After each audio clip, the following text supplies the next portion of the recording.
The mountain man emerged from the tree line just as dusk painted the Texas sky in shades of purple and orange. His massive frame silhouetted against the dying light as he approached the small cabin situated on the outskirts of Fort Stockton. Henry Whitmore had been tracking a wounded elk for the better part of 3 days, and though he had lost the animal's trail near Comanche Creek, he found himself grateful for the failure, because it brought him to this particular stretch of land where a woman sat outside her modest home, bent over fabric that gleamed pale in the moonlight. She had not noticed him yet, this woman with dark hair pinned loosely at her neck, her fingers moving with practiced efficiency across what appeared to be a wedding dress. Henry paused at the edge of the clearing, not wanting to startle her. He knew what he looked like, standing 6 feet 4 inches with shoulders broad enough to carry a full-grown deer, his dark hair hanging past his collar, his beard thick from months in the high country. His buckskin clothing and the rifle slung across his back marked him clearly as a man more comfortable with wilderness than civilization. The woman suddenly looked up, her hand stilling on the white fabric. Even in the dim light, Henry could see her eyes widen, but she did not scream or run. Instead, she slowly set down her needle and stood, one hand pressed against the small of her back as though it ached. "Can I help you, sir?" Her voice carried across the distance between them, steady despite what must have been fear. Henry raised his empty hands, showing he meant no harm. "Did not mean to frighten you, madam. I have been tracking game and found myself turned around. Saw your light and thought I might ask directions back to the main road into Fort Stockton." She studied him for a long moment, then seemed to relax slightly. "You are about 2 miles west of where you want to be. Follow the creek east until you see the old cottonwood split by lightning, then head north. You will find the road." He should have thanked her and left. That would have been the sensible thing. But something made him hesitate, made him look more closely at the work spread across her lap, at the way she swayed slightly on her feet as though exhausted. "That is fine work you are doing. Thank you." She glanced down at the dress. "It needs to be finished by tomorrow morning. The bride is to be married at noon, and you are working by moonlight to complete it. The light is sufficient for the final details." But even as she said it, she had to lean closer to the fabric to see her stitches clearly. Henry found himself walking forward before he had consciously decided to do so. "Madam, I do not mean to impose, but I have lanterns in my pack. Would you allow me to light them for you? Seems a shame to strain your eyes when I have the means to help." She looked uncertain, and he could not blame her. A strange man appearing from the wilderness, offering to stay while she worked. "I can set them up and leave if that would make you more comfortable. Just hate to see someone struggle when a simple solution presents itself." "I do not have money to pay for lamp oil. I am not asking for payment." He shrugged his pack from his shoulders, the movement causing his shirt to pull tight across his chest. "Consider it a kindness from one person to another." Margaret Foster had lived alone in this cabin for 3 years since her father died, and she had learned to be cautious of strangers. But there was something about this mountain man that did not set off the usual warnings in her mind. Perhaps it was the gentle way he spoke despite his intimidating size, or the genuine concern in his eyes when he noticed her struggling to see her work. "My name is Margaret Foster," she said finally, making her decision. "And I would be grateful for the light, Mr. Whitmore, Henry Whitmore." He set his pack down carefully and began extracting 2 well-maintained lanterns. "I promise I am more civilized than I look, Miss Foster. Spent the last 4 months up in the Davis Mountains trapping, but my mother raised me with manners." Despite herself, Margaret smiled. "You are the cleanest mountain man I have encountered, Mr. Whitmore. Bathed in the creek yesterday." He grinned, the expression transforming his rugged face into something almost boyish. Figured I would pass through Fort Stockton to sell my furs before heading back up into the high country. Did not expect to find myself playing lamp lighter. He worked efficiently, filling the lanterns with oil from a flask in his pack, adjusting the wicks until they burned bright and steady. He positioned them carefully on either side of where she had been sitting, creating a warm circle of golden light that pushed back the shadows. The difference was remarkable. Where before Margaret had been squinting to see her stitches, now every detail of the intricate lacework stood out clearly. "That is much better," she admitted, settling back into her chair. "Thank you, Mr. Whitmore. Call me Henry, please." He stood awkwardly for a moment, as though unsure what to do with himself. "I will leave you to your work now." But Margaret surprised herself by saying, "You could stay if you like. I have coffee on the stove inside, and you have traveled far by the look of you. The least I can offer is refreshment in exchange for your kindness." Henry's face lit up in a way that made her heart do something strange in her chest. "I would like that very much, Miss Foster. Been drinking creek water and eating dried venison for longer than I care to admit. Proper coffee sounds like heaven." She rose and headed inside, very aware of him following a respectful distance behind. Her cabin was small but tidy, everything in its place. A pot of coffee sat warming on the cast iron stove, and she poured 2 cups, handing one to Henry. His fingers brushed hers as he took it, and she felt calluses earned from hard work, from a life lived outdoors in all weather. "How long have you been sewing?" he asked, following her back outside where he settled himself on the ground near her chair, his long legs stretched out before him. "Since I was 6 years old. My mother was a seamstress, one of the finest in San Antonio. She taught me everything she knew before she passed." Margaret picked up her needle again, grateful for the steady light Henry had provided. "After she died, my father and I moved out here. He wanted to start fresh to ranch, but the land was harder than he expected and the work took its toll. When he passed 3 years ago, I supported myself the only way I knew how. You make wedding dresses, Sunday dresses, shirts for the men, alterations, repairs. Whatever people need." Her needle flashed in the lamplight, pulling thread through delicate fabric. "It is steady work, though sometimes the deadlines are difficult to meet. Mrs. Harrison only decided on these final lace details 2 days ago, but the wedding has been planned for months." Henry sipped his coffee, watching her work with genuine interest. "You have considerable skill. That dress looks like something you would see in a fine city shop, not out here on the frontier. My mother believed that location should not dictate quality. She said every woman deserves to feel beautiful on her wedding day, whether she lives in a mansion or a dugout." Margaret smiled at the memory. "I try to honor that belief." They fell into comfortable silence, Margaret's needle moving steadily while Henry simply sat nearby, his presence somehow reassuring rather than intrusive. When he finished his coffee, he rose without a word and returned inside to refill both their cups, learning his way around her small kitchen with surprising ease. "Tell me about the mountains," Margaret said after a while, needing to stay awake and finding his deep voice soothing. "What is it like, living up there alone?" Henry leaned back against the cabin wall, his eyes distant as he remembered. "Peaceful, mostly. Hard too, make no mistake. Winter in the high country will kill you if you do not respect it. But there is something about waking up to a landscape unchanged by human hands, where the only sounds are wind through the pines and eagles calling. Makes a man feel small in a good way, reminds him he is part of something larger." "You get lonely?"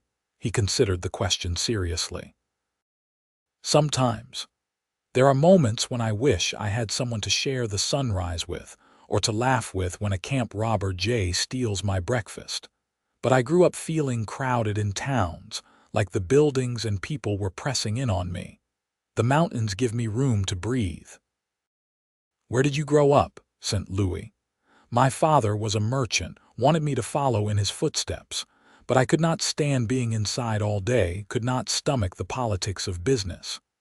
He ran a hand through his long hair, a gesture that seemed habitual. When I was 19, I joined a trapping expedition heading west. Never went back. My parents, they understood eventually. They knew I would have withered away in that city life. Margaret found herself fascinated by this man, by the contradictions he represented. He looked wild and dangerous, but spoke with intelligence and sensitivity. His hands could probably break bones, but he had been so careful handling the delicate lanterns, adjusting them to give her the best light possible. "What about you?" Henry asked. "Do you ever think about leaving Fort Stockton, going back to San Antonio, or trying somewhere new?" "Sometimes." Margaret paused in her sewing to flex her fingers, working out a cramp. "But this cabin, this land, it is all I have left of my father. He loved it here despite the hardships." Said the sky was bigger in West Texas than anywhere else in the world, and there is freedom in being alone, in not having to answer to anyone. I make my own choices, set my own hours. Many women do not have that luxury. True words. Henry watched as she returned to her work, her needle creating tiny, perfect stitches along the hem. "Though it seems you set yourself some grueling hours. How long have you been working on that dress today?" "I started just after dawn. It is nearly midnight now, I think." She glanced up at the moon's position. "I have maybe 2 more hours of work left. The hem needs finishing and then a final pressing." Henry was quiet for a moment. "I could help if you would trust me with something simple. I am surprisingly handy with a needle." Had to be, living alone in the mountains. Man learns to repair his own clothes or go around in rags. Margaret looked at him skeptically. "You can sew." "Nothing as fine as what you are doing," he admitted, "but I can manage a straight hem stitch." "You could supervise, make sure I do not ruin months of work." She should have said no. This was her livelihood, her reputation, but she was so tired, and the thought of having help, even clumsy help, was tempting. "There is a simpler section here, along the back, where it will be less visible. If you can manage a basic running stitch, you could work on that while I finish the more intricate areas." Henry's face broke into a grin that transformed him completely. "I will do my absolute best not to disappoint you, Miss Foster." She threaded a needle for him, showed him the section she meant, and the size of stitches she wanted. Then she handed him a portion of the voluminous skirt and watched nervously as he positioned it across his lap. His large hands looked absurdly out of place holding the delicate white fabric, but when he made his first stitch, she was surprised to see it was neat and even. "My mother would be laughing if she could see this," Henry said, his voice warm with humor. Her son, the mountain man, sewing on a wedding dress by lamplight. "Is she still in St. Louis?" She passed 4 years ago. Fever took her quick. His hands kept working despite the sadness in his voice. "My father followed her 6 months later. Doctor said it was his heart, but I think he just did not want to be here without her. They were devoted to each other, the kind of partnership you do not often see. I am sorry for your loss." "Thank you. I am sorry about your parents too. Losing them young, having to make your own way, that takes strength." They worked together in companionable silence, the only sounds the chirping of crickets and the occasional howl of a distant coyote. Margaret found herself stealing glances at Henry, watching the way the lamplight played across his features, highlighting the strong line of his jaw beneath his beard, the concentration in his eyes as he focused on making each stitch perfect. There was something deeply appealing about seeing such a powerful man bent over delicate women's work, his masculine hands moving with unexpected gentleness. "How did you learn to track?" she asked after a while, wanting to keep conversation flowing to help them both stay alert. My grandfather on my mother's side was a frontiersman, one of the old breed who came west before there were proper trails. He spent summers with us when I was young, and he would take me out into what wilderness remained near St. Louis. Taught me to read signs, to understand how animals think, to move through the forest without disturbing it. Henry's voice carried affection and respect. He said the land tells you everything you need to know if you learn its language. Been studying that language ever since.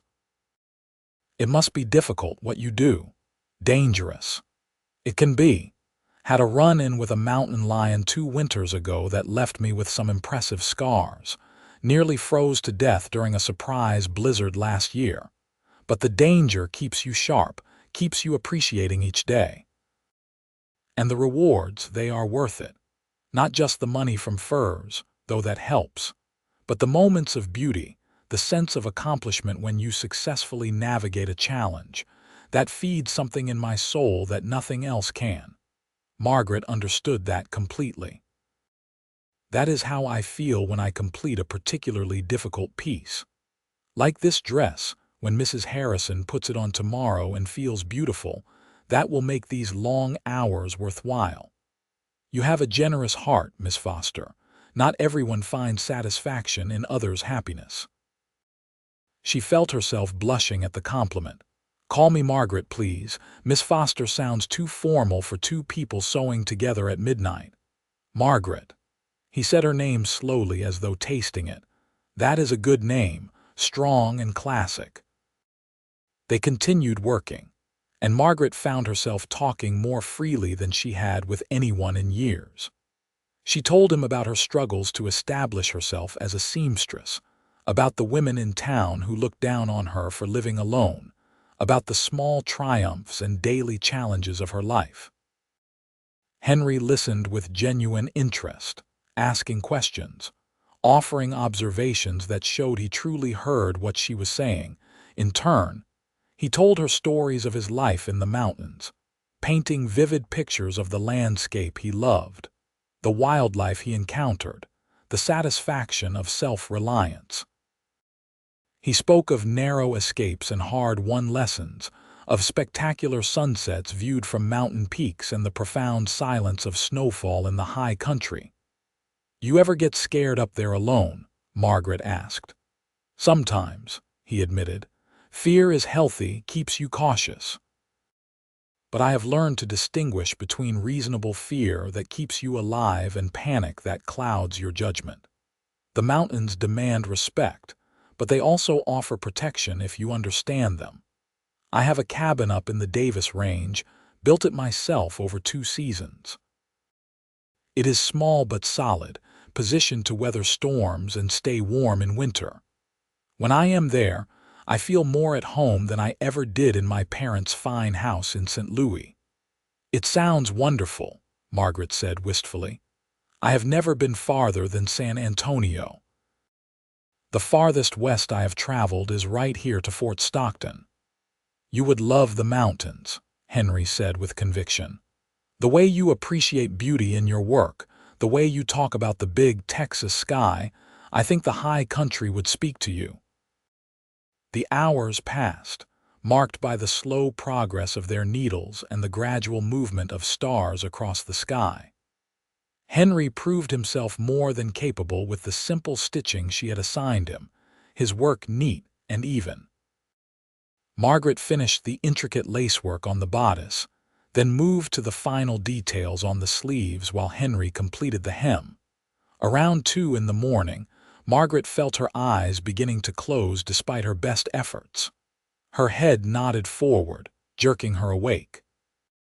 When it happened a 3rd time, Henry gently took the fabric from her hands. You need to rest for a few minutes, he said firmly. You are going to stab yourself with that needle or make a mistake you will regret. Close your eyes for just a bit. I will keep watch and wake you in 20 minutes. But the dress will still be here, and you will work better after a short rest. Trust me on this, Margaret. I have pushed myself past exhaustion in the mountains and made mistakes that could have cost me dearly. 20 minutes of rest will not ruin your deadline, but working while this tired might ruin the dress. His logic was sound, and she was so tired. Margaret allowed herself to lean back in her chair, closing her eyes. She meant to stay alert, to rest for just a moment, but exhaustion pulled her under almost immediately. She woke to gentle pressure on her shoulder and Henry's voice saying her name softly. Opening her eyes, she found him crouched beside her chair, his expression kind in the lamplight. "It has been 20 minutes. I let you sleep a bit longer because you clearly needed it, but I know you want to finish." Margaret sat up, feeling more refreshed than such a short rest should have allowed. "Thank you for waking me. I could have slept until noon and disappointed Mrs. Harrison terribly. Cannot have that." He returned to his spot against the cabin wall, picking up his section of hem. "Shall we finish this dress?" Working together, they completed the remaining tasks. Margaret finished the sleeves and added the final decorative touches, while Henry carefully stitched the last section of hem under her watchful supervision. As dawn began to lighten the eastern sky, Margaret tied off her final thread and held up the completed dress. It was beautiful, perhaps her finest work. The bodice fit perfectly, the lace overlay creating an elegant pattern, the skirt full and graceful. Mrs. Harrison would be a lovely bride. "You did it," Henry said, genuine admiration in his voice. "That is truly remarkable, Margaret." "We did it," she corrected. "I would still be working if you had not helped, and Mrs. Harrison would have been showing up to collect an unfinished dress. You saved me tonight, Henry." He stood, stretching muscles stiff from hours of sitting. "I am glad I got lost then. Glad I wandered into your clearing. This has been one of the most pleasant nights I have spent in years." Margaret felt a pang at his words, a sudden awareness that this strange, wonderful interlude was ending. Henry would leave, would head into Fort Stockton to sell his furs and then back to his mountains. She would likely never see him again. The thought created an unexpected ache in her chest. "Will you stay for breakfast?" she asked, not ready to let him go yet. "It is the least I can offer after you spent your entire night helping me." Henry's face lit up. "I would be honored. Though I should confess, I am not at my best after a sleepless night. Might not be the most entertaining company. Neither am I, so we shall be equally impaired." She carefully hung the wedding dress inside, away from any possible harm, then returned to her small kitchen to prepare a simple breakfast of eggs, bacon, and biscuits. Henry insisted on helping, proving himself surprisingly competent at slicing bacon and setting the table.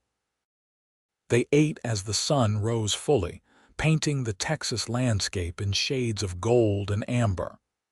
Margaret could not remember the last time she had shared a meal with someone, the last time her cabin had felt this full of warmth and companionship. "What will you do now?" she asked as they finished eating. "After you sell your furs." "I had planned to resupply and head back to the mountains immediately," Henry said slowly. "But I find myself wondering if I might delay that plan for a day or two." "Oh!" Margaret's heart beat faster. Fort Stockton must have more people who need work done. "Repairs, building projects, that sort of thing. I am handy with tools and construction. Thought I might earn some extra money before heading back up." He met her eyes directly. "And I thought I might call on you properly if you would allow it. Maybe take you to dinner if there is a decent establishment in town." Margaret felt herself smiling, a real smile that seemed to come from somewhere deep inside. "I would like that very much. And actually, if you are serious about taking on work, I know Mrs. Patterson has been looking for someone to repair her barn roof, and the Johnsons need their well deepened. There is always work for someone willing to do it. Then I will make inquiries." Henry stood, helping her clear the dishes. "But first, I should let you rest properly." You have been up all night and you still need to deliver that dress. What time is Mrs. Harrison expecting it? She said she would come by around 10 to collect it. Henry consulted his pocket watch. That gives you a few hours to sleep. I will head into town, find somewhere to stable my horse and clean myself up. May I call on you this afternoon? Around 3. I will look forward to it. At the door, Henry paused, looking down at her with an expression that made her breath catch. Thank you for trusting me tonight, Margaret. For letting a strange mountain man into your home and your work. It meant more to me than you might realize. Thank you for seeing someone who needed help and offering it without expectation of reward. That is rare in this world. He smiled, then surprised her by taking her hand and raising it briefly to his lips, a gesture of old-fashioned courtesy that seemed natural coming from him. Until this afternoon. Margaret watched him stride away, his powerful frame moving with the easy grace of someone completely comfortable in his own skin. Only when he disappeared from view did she return inside, her hand still tingling where his lips had touched it. She tried to sleep, but found herself too energized despite her exhaustion. Instead, she carefully pressed the wedding dress, checking every detail to ensure perfection. When Mrs. Harrison arrived promptly at 10, the older woman gasped with delight. "Oh, Miss Foster, it is even more beautiful than I imagined. My daughter will be beside herself with joy." She paid Margaret generously, adding an extra $1 as a thank you. "You have outdone yourself. This is worthy of any fine city establishment." After Mrs. Harrison left, Margaret finally allowed herself to sleep, lying down fully clothed on her bed and falling into dreams filled with mountain landscapes and a man with gentle eyes and strong hands. She woke early in the afternoon, feeling surprisingly refreshed. After washing thoroughly and changing into her best day dress, a deep blue calico that brought out her eyes, she brushed and repinned her dark hair, taking more care with her appearance than usual. She told herself not to get too excited, that one pleasant night did not mean anything significant, but her heart refused to listen to such sensible advice. Henry arrived exactly at 3, transformed by a bath and shave though he had kept his beard, now neatly trimmed. He wore clean trousers and a shirt that strained across his broad shoulders and muscled chest, his long hair pulled back neatly. He looked like a man caught between two worlds, not quite civilized but no longer entirely wild. "You look lovely," he said when she opened the door, his eyes warming with appreciation. "You clean up rather well yourself," she replied, pleased by the compliment. "I secured several work opportunities today," Henry told her as they walked toward town. "Mrs. Patterson hired me to fix her barn roof, and the Johnsons want their well deepened as you predicted. I also agreed to help old Mr. Chen repair his store's foundation. Should keep me occupied for at least 2 weeks. 2 weeks." Margaret's heart soared at the prospect of having him near for that long. Fort Stockton was not large, but it boasted a decent restaurant run by a widow named Mrs. Schmidt, who served hearty meals to travelers and locals alike. Henry guided Margaret inside with a hand at the small of her back, a touch that sent warmth radiating through her. Over plates of roast beef and vegetables, they continued the conversation they had started the night before, discovering more shared interests and values. Henry spoke of his love for books, surprising Margaret with his well-read nature. She confessed her dream of one-day traveling, of seeing mountains and oceans and great cities. "I could show you the mountains," Henry said quietly, "if you wanted, if you would trust me to keep you safe." "I would trust you," Margaret replied without hesitation, surprising herself with the certainty in her voice. They spent the afternoon walking through Fort Stockton, Henry fascinated by the bustle of even this small frontier town after months of solitude. Margaret showed him the general store where she purchased her sewing supplies, the church where she sometimes attended services, the small school where she occasionally taught sewing to young girls. As evening approached, Henry walked her back to her cabin. At her door, he hesitated, clearly wanting to say something but unsure how to begin. "Will I see you tomorrow?" Margaret asked, not wanting this day to end. "I start work on Mrs. Patterson's roof at dawn, but I could come by in the evening if that would be acceptable. Maybe you would let me take you on a proper outing. I heard there is a dance in town this Saturday." Margaret's pulse quickened. "I have not been to a dance in years." "Then we shall remedy that." He took her hand, his thumb brushing across her knuckles. "Sleep well, Margaret." The next week passed in a blur of happiness, unlike anything Margaret had experienced. Henry worked during the days, his skilled hands and strong back making quick progress on the various projects he had undertaken. The townsfolk, initially suspicious of the rough mountain man, warmed to him as they saw his quality workmanship and gentle nature. Each evening, Henry called on Margaret. Sometimes they simply sat outside her cabin talking while she worked on her sewing projects. Other times they walked through the countryside surrounding Fort Stockton, Henry pointing out animal tracks and plant life, teaching her to read the landscape the way his grandfather had taught him. On Saturday, they attended the town dance together. Margaret wore her best dress, a green silk she had made for herself 2 years ago but rarely had occasion to wear. Henry, in his clean shirt and trousers, looked handsome enough to make several young women stare with interest, but his eyes were only for Margaret. "I should warn you," he said as they entered the building where the dance was held, "I am not particularly graceful. Spent too much time alone to really learn proper dancing." But when he took her in his arms for the first waltz, Margaret found he had understated his abilities. He was not polished, perhaps, but he was steady and confident, guiding her through the steps with the same competence he brought to everything he did.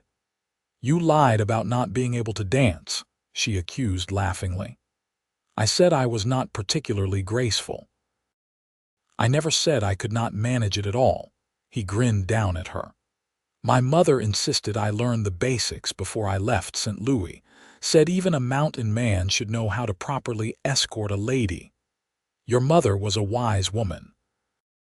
They danced several more times throughout the evening, and Margaret could not help but notice the envious glances from other women, the way people watched them with interest. Let them look, she thought. Let them wonder about the mountain man and the seamstress. During a break between dances, they stepped outside for fresh air. The night was warm, stars brilliant overhead in the way they only were in West Texas. Henry led her away from the building, toward a spot where they could see the landscape stretching endlessly in all directions.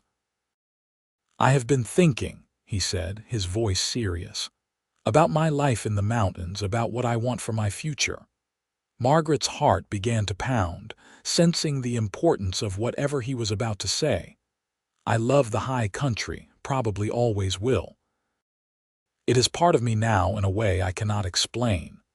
But this past week, spending time with you, seeing how you live, the community you are part of even while remaining somewhat apart from it, it has made me realize something was missing from my life."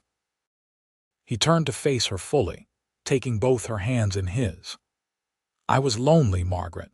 I did not fully understand how lonely until I met you, until I experienced what it was like to share my thoughts with someone who truly listened, to look forward to seeing a particular person at the end of each day." "I have felt the same," she whispered. "I thought I was content alone, but you have shown me the difference between contentment and happiness." "I do not want to go back to the mountains alone," Henry said, "but I also do not want to give up that life entirely. So I have been trying to figure out how to reconcile these things, how to honor both parts of myself." He took a deep breath. "Margaret, I know we have only known each other a week. I know this is fast and probably foolish, but I am not a man who plays games or hides his feelings. I am falling in love with you. Actually, I think I started falling that first night when I saw you bent over your work, so determined to fulfill your commitment despite the difficulty. Your strength, your kindness, your talent, your independence, everything about you calls to something deep in my soul.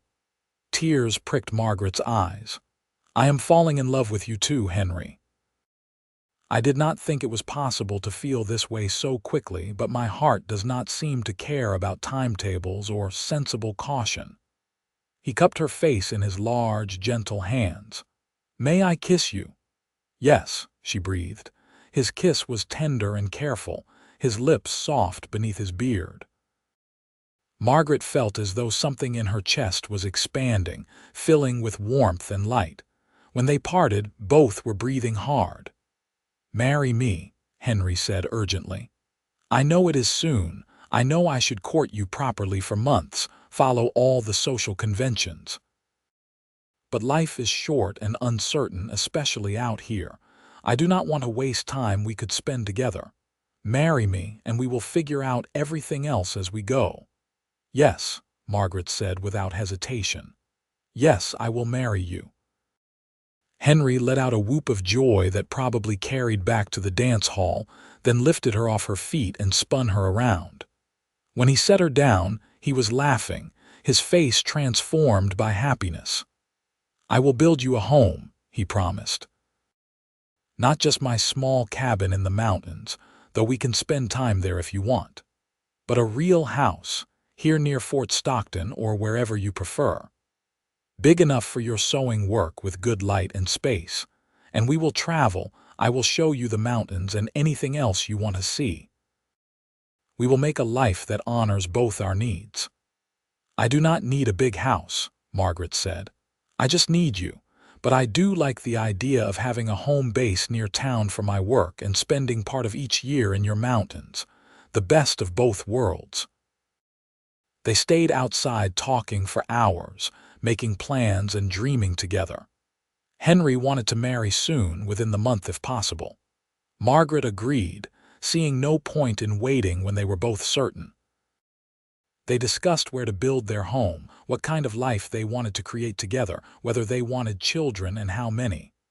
At least 3, Henry said firmly. I was an only child and always wished for siblings, but only if you want them too. I want them, Margaret assured him. I want to fill our home with love and laughter and life. When Henry finally walked her back to her cabin, the dance had long since ended. At her door, he kissed her again, deeper this time, both of them acknowledging the passion that ran beneath their tender feelings. 2 weeks, Margaret murmured against his lips. I need 2 weeks to make myself a wedding dress and prepare. 2 weeks, Henry agreed, though it will feel like an eternity. The next 14 days were a whirlwind of activity. Henry finished his work projects and began construction on a cabin situated on Margaret's land, expanding and improving her existing structure. He worked with fierce determination, his powerful body moving logs and shaping wood with impressive skill. Several men from town came to help, won over by Henry's character and excited by the romance of it all. Margaret sewed her wedding dress in the evenings, this time with proper light from the beginning, as Henry always made sure her lanterns were filled and lit. She chose a simple design in cream-colored silk, elegant rather than ornate, with delicate embroidery at the collar and cuffs. As she worked, Henry often sat nearby, sometimes reading aloud from books he borrowed from the few educated people in town, sometimes just keeping her company in comfortable silence. They learned each other's rhythms and preferences during those 2 weeks. Margaret discovered that Henry woke with the sun regardless of how late he stayed up, that he had a habit of running his hand through his hair when thinking hard about something, that he sang while he worked, old frontier ballads his grandfather had taught him. Henry learned that Margaret was not pleasant first thing in the morning until she had coffee, that she hummed while sewing, that she had a sharp wit that emerged once she felt comfortable enough to stop being polite. They also talked seriously about the practical aspects of marriage. Henry showed Margaret his savings from years of trapping, a substantial amount that surprised her. Together they calculated how they could make a living combining her sewing income with his periodic fur trading, perhaps adding some small-scale ranching or farming. "I do not need luxuries," Margaret told him. "I just need security and partnership." "You will have both," Henry promised. "I will work myself to the bone to ensure you never want for anything." "I do not want you working yourself to the bone.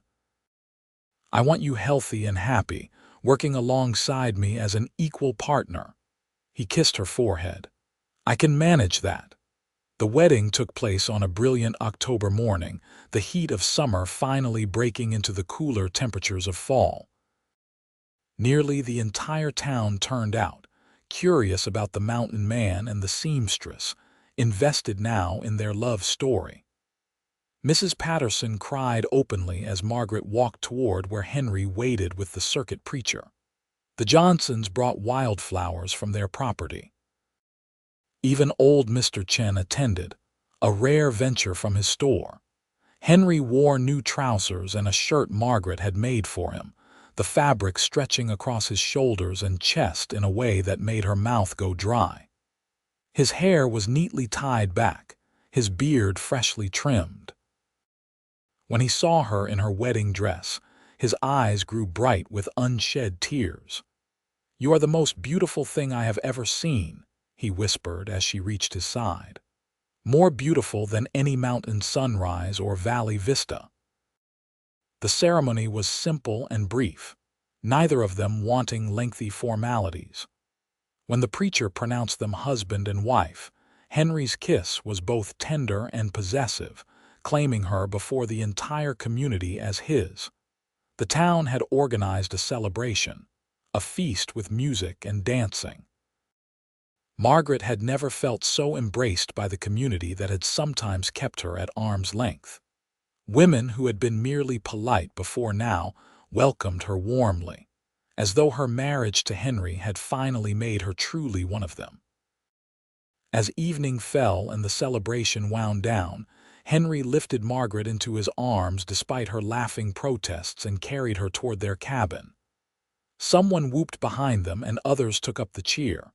"Congratulations, Henry. Be good to her. May you have many strong sons."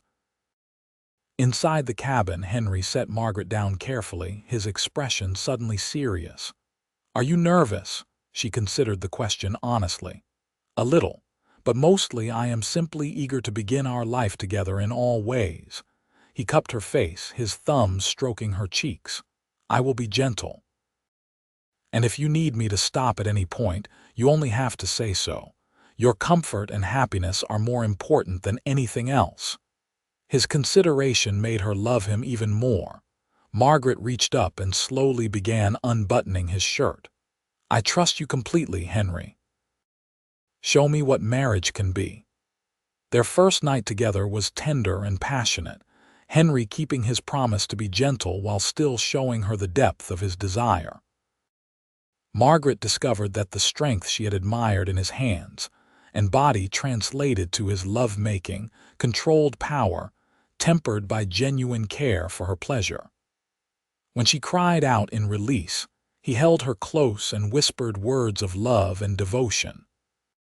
Afterward, lying wrapped in his arms, Margaret felt complete in a way she had not known was possible. "I love you," she murmured against his chest. "Thank you for wandering into my clearing that night." "Thank you for not shooting me as a trespasser," he replied, humor in his voice. "And for trusting me to sit with you while you worked." "Did you know then, that first night?" "I knew something significant was happening," Henry admitted. "I knew I did not want to leave. Everything after that was just my heart catching up to what my instincts already understood." They spent their first week of marriage settling into their expanded cabin and learning the intimate details of sharing life with another person. Henry proved himself an attentive and considerate husband, always asking Margaret's opinion on decisions, pulling his weight with household chores, expressing appreciation for her contributions. Margaret discovered the joy of caring for someone else, of cooking meals for two instead of one, of the simple pleasure of falling asleep beside someone she loved. Henry's work on the cabin had created a beautiful space. He had added a large room specifically for Margaret's sewing, with windows positioned to capture the best light and shelves for her supplies. Their bedroom was cozy, with a fireplace to ward off winter cold. He had even built a small porch where they could sit in the evenings and watch the stars. When the cabin was fully settled, they began discussing their first trip to Henry's mountain cabin. Margaret was excited but also nervous about traveling into the high country, about being so far from civilization. Henry understood her concerns and planned carefully, teaching her wilderness skills before they left. He showed her how to read the sky for coming weather, how to move quietly through the forest, how to identify edible plants and dangerous animals.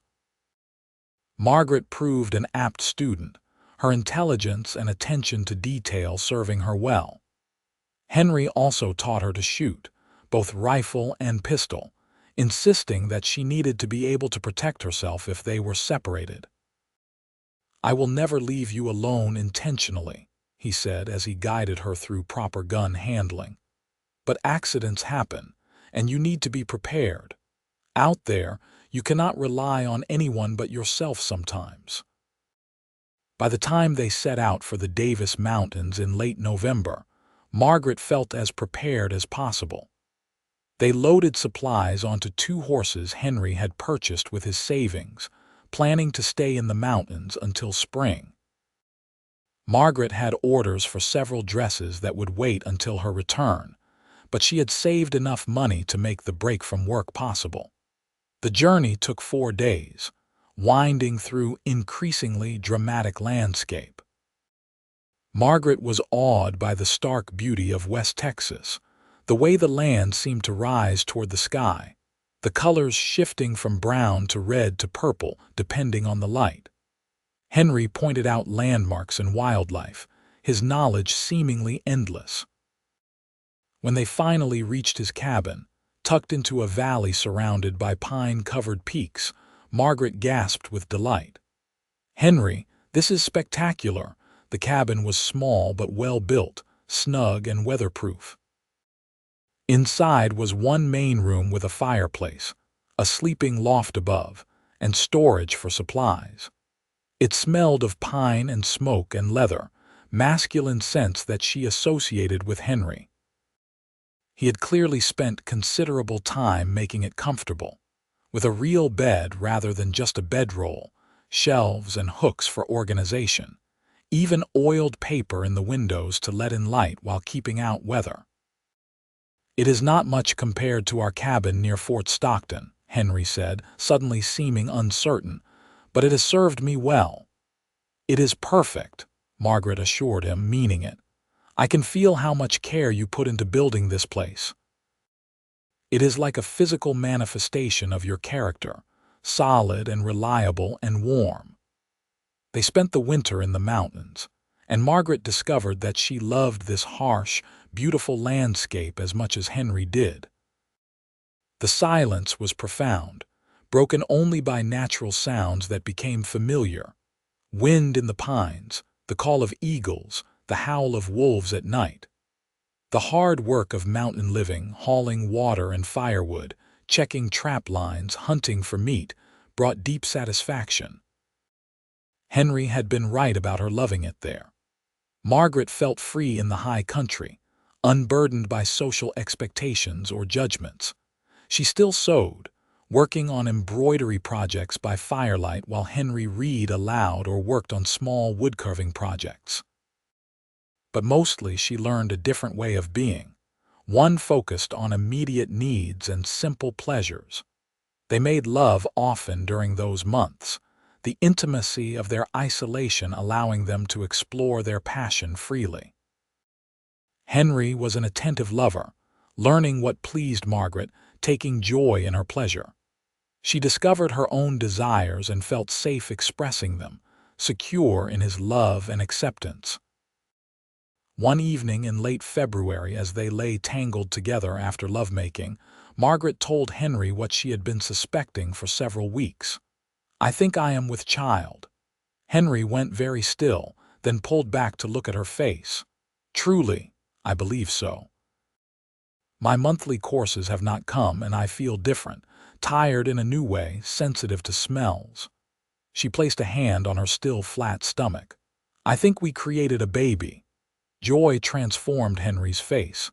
He placed his large hand over hers on her stomach, his expression filled with wonder. "A baby. Our child. Are you happy?" Margaret asked, though his face made the answer obvious. Happy does not begin to cover it. He kissed her deeply, then moved down to kiss her stomach. "Hello in there, little one. I am your father, and I already love you more than you could possibly understand." Tears filled Margaret's eyes at the tenderness in his voice, at the picture he made bent over her stomach. "You are going to be a wonderful father." "I am going to try my hardest," he promised. "This child will know they are loved and wanted every day of their life." They stayed in the mountains another month, but as spring approached and Margaret's pregnancy became more evident, they made plans to return to Fort Stockton. Henry wanted her near the doctor and midwife when her time came, wanted to ensure she had every possible support. The journey back was slower than their trip out, Henry extremely cautious about Margaret's comfort and safety. When they finally arrived at their cabin, Margaret was relieved to be home but also felt a pang of sadness at leaving the mountains. She had left part of her heart there, she realized. The town welcomed them back warmly, excited to hear about their mountain adventure. When Margaret's pregnancy became obvious, the women rallied around her, sharing advice and offering help. Mrs. Patterson knitted baby clothes, Mrs. Johnson gave her a cradle that had rocked 3 generations. Even Mrs. Harrison from the wedding dress brought over blankets and tiny garments. Margaret resumed her sewing work, though Henry was adamant that she not push herself too hard. He took on additional jobs to ensure they had money set aside for the baby, working with the tireless dedication she had come to expect from him. On a hot September evening, Margaret's labor began. Henry, who had faced down mountain lions and blizzards without flinching, went pale when she gasped with the first contraction. "Is it time? Should I fetch the midwife?" "Not yet," Margaret said, breathing through the pain. "First babies take time, but yes, you should probably let Mrs. Anderson know it will be soon." Henry was out the door at a run. Margaret smiled despite her discomfort. Her strong, capable mountain man was undone by impending fatherhood. The labor lasted through the night and into the next day. Henry stayed by Margaret's side the entire time, holding her hand, wiping her forehead, murmuring encouragement.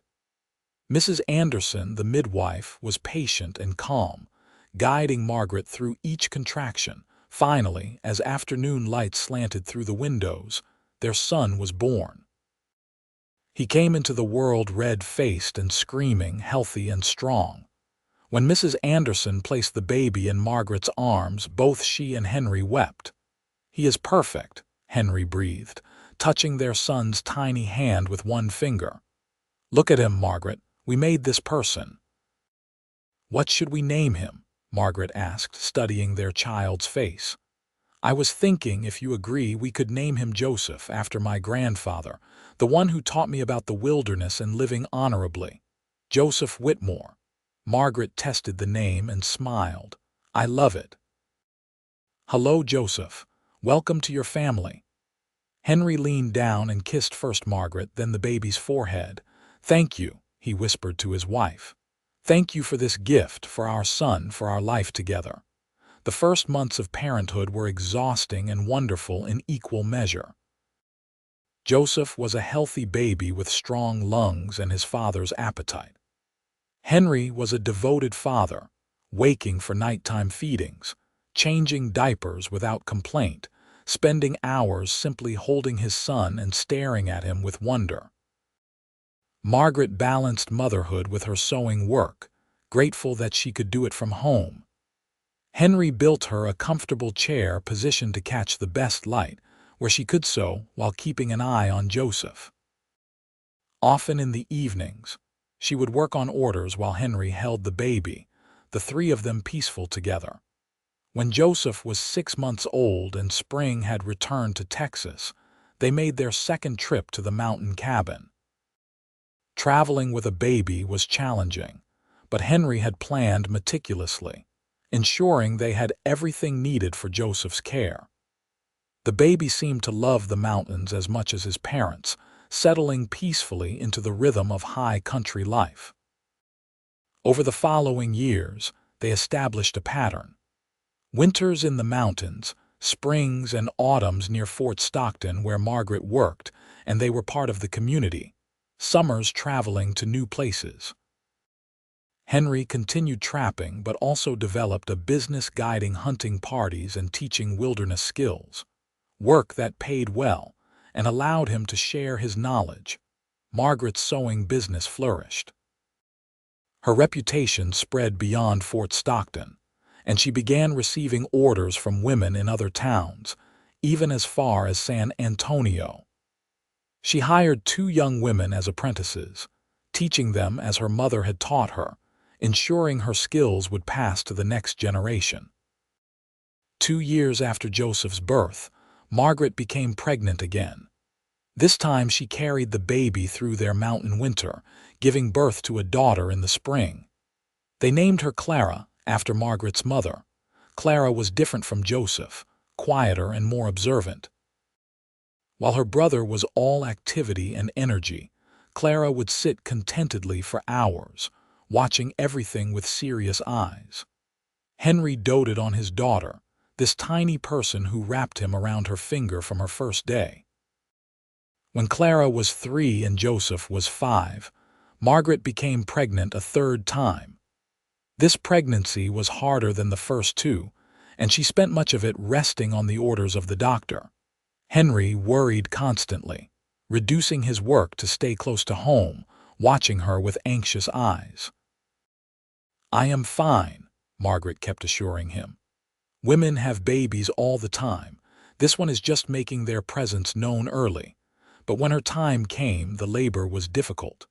For several hours, Henry sat outside the bedroom door while Mrs. Anderson and the doctor worked inside, his head in his hands, praying to a God he rarely invoked. When he heard a baby's cry, he surged to his feet, but Mrs. Anderson stopped him at the door. "The baby is fine, a healthy boy, but Margaret lost a lot of blood. The doctor is with her now." Henry felt his world tilt. "Is she going to be all right?" "We think so, but the next few hours are critical. She needs rest and fluids." Henry pushed past the midwife into the room. Margaret lay pale and exhausted against the pillows, but her eyes were open. In her arms was a tiny baby, even smaller than Joseph or Clara had been. "Henry," she whispered, "meet your son." He crossed to the bed, looking between his wife and new child. "Are you truly all right?" "I will be. I am tired, but I will be fine." She managed a weak smile. "We have another boy." "What should we name him?" Henry sat carefully on the edge of the bed, touching Margaret's face, reassuring himself that she was alive and would recover. "William," he said. "After your father, he should carry that name. William Whitmore." Margaret kissed the baby's forehead. "Perfect." True to the doctor's predictions, Margaret recovered fully, though it took several weeks before she regained her strength. Henry barely left her side during that time, caring for her and the baby while somehow also managing Joseph and Clara. His tireless devotion made Margaret love him even more, if such a thing was possible. William proved to be the easiest of their 3 children, a placid baby who rarely cried and seemed content with whatever was happening around him. As he grew, He remained easygoing, a peacemaker between his more volatile brother and his serious sister. The years passed in a blur of happiness and hard work. Joseph grew into a strong boy who idolized his father, following Henry everywhere, learning to track and hunt and read the wilderness. Clara showed her mother's talent for needlework, her tiny fingers creating surprisingly delicate stitches. William loved books, learning to read young and consuming every volume he could find. Henry's hair began to show gray at the temples, and Margaret found laugh lines forming around her eyes. Their love, which had started as a sudden blaze that first night by moonlight, had matured into something deeper and steadier, a partnership built on mutual respect, shared values, and genuine friendship as much as passion. On their 10th anniversary, Henry surprised Margaret by taking her back to the spot outside Fort Stockton where he had proposed. The children were staying with Mrs. Patterson, giving them a rare evening alone. "You remember that night?" Henry asked, holding her close under the stars. "When I asked you to marry me after knowing you only a week, I remember thinking you were either crazy or the bravest man I had ever met." Margaret smiled up at him. "Possibly both. I was terrified you would say no, terrified I was moving too fast, asking too much. But I could not imagine walking away from you, could not imagine going back to my mountain alone when I had found someone who made me feel complete." I felt the same way. Everyone thought we were rushing, that we would regret marrying so quickly, but I have never regretted it for a moment. "Nor have I." He kissed her softly. "You have given me everything, Margaret. A home, children, partnership, love beyond what I thought possible. I would not change a single thing about our life together." "Well, perhaps I would change one small thing," Margaret said thoughtfully. "I wish I had insisted you get more help on that first cabin expansion. You threw your back out and were miserable for a week." Henry laughed, the sound rich and warm. "Fair point. I was trying to impress you with my strength and capability. You had already impressed me. That first night when you saw someone struggling and offered help without thought of reward. When you sat with me through the darkness making simple conversation and imperfect stitches on that wedding dress. That was when you impressed me. Who would have thought that getting lost while tracking an elk would lead to the greatest fortune of my life?" They stood together under the vast Texas sky, two people who had found each other against all odds, who had built a life neither could have imagined alone. In the distance, coyotes called, and the wind whispered through the grass, the timeless sounds of the frontier they both loved. As their children grew older, Henry and Margaret began spending more time in the mountains, sometimes bringing all three children, sometimes going alone when the kids were old enough to stay with trusted friends. Joseph eventually built his own cabin near his father's, claiming land and starting his own trapping operation. Clara married a good man from Fort Stockton, a carpenter who appreciated her quiet strength and artistic talent. William left for university back east, determined to become a teacher. Through it all, Henry and Margaret remained each other's center. They had built something rare and precious, a true partnership based on love, respect, and shared purpose. Their story became local legend, the tale of the mountain man and the seamstress who fell in love at first sight and created a life that honored both their dreams. On their 25th anniversary, they sat on the porch of their original cabin, now expanded and improved over the years, but still fundamentally the same place where they had begun. Their children were grown and living their own lives. Margaret still sewed, though she had slowed down, taking only projects that truly interested her. Henry still trapped and guided, though he too had eased back, preferring to spend time with his wife and growing number of grandchildren. "You ever think about that first night?" Margaret asked, her hand in Henry's, both of them watching the sunset paint the sky in brilliant colors. When you saw me sewing by moonlight, I think about it often, Henry replied. How close I came to walking past, to not stopping. If I had been less tired or more certain of my direction, if you had finished your work earlier or decided to wait until morning, we might never have met. The thought terrifies me. But we did meet. You stopped, you helped, you saw me truly when so many others had looked right past me. Margaret squeezed his hand. You gave me everything I did not know I needed. And you gave me a reason to come down from the mountains, to join the world of people again. You showed me that I did not have to choose between solitude and community, that I could have both with the right person beside me. They sat in comfortable silence as darkness fell and stars emerged one by one. Inside, a lamp burned steadily, its light spilling out onto the porch. Henry looked at his wife, seeing not just the woman she was now, but also the young seamstress bent over her work that night 25 years ago, so determined and brave and beautiful. I love you, he said, the words as true now as the first time he spoke them. Every day I love you more. And I love you, Margaret replied. My mountain man who lit lanterns and sat with me until done, who has been sitting with me through everything ever since. Joseph visited the following week with his own wife and 3 children. Clara came with her husband and 5 children. Even William made the journey from back east with his new bride, a woman he had met at university. The cabin and surrounding area filled with noise and laughter and life, 3 generations together.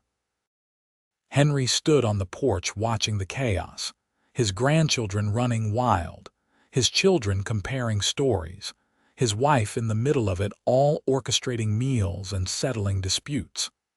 His heart felt too full for his chest, overwhelmed by gratitude for the life he had been given.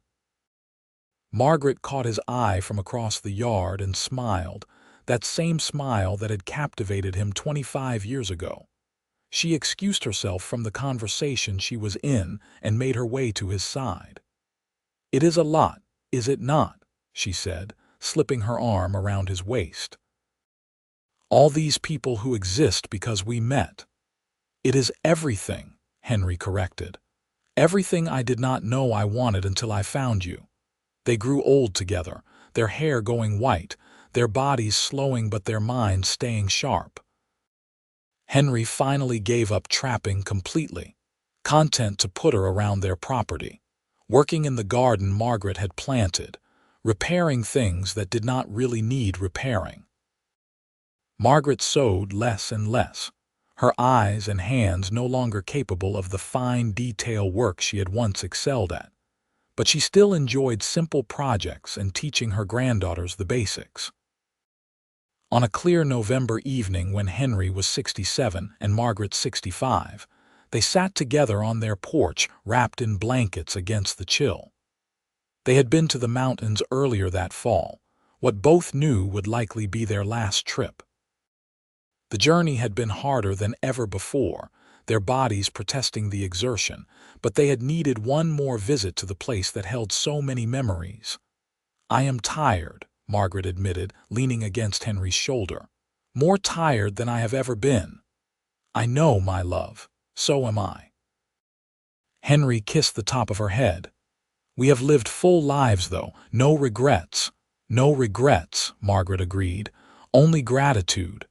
But despite their tiredness, they had several more years together. Years of watching grandchildren grow, of welcoming great-grandchildren into the world, of quiet days and peaceful nights. Their love remained the constant through everything, the foundation that held when other things shifted. Henry passed first, in his sleep one winter night when he was 73. Margaret woke to find him gone, his face peaceful, his hand still holding hers. She sat with him for a long time, memorizing his face one last time, remembering the strong young man who had walked into her life and changed everything.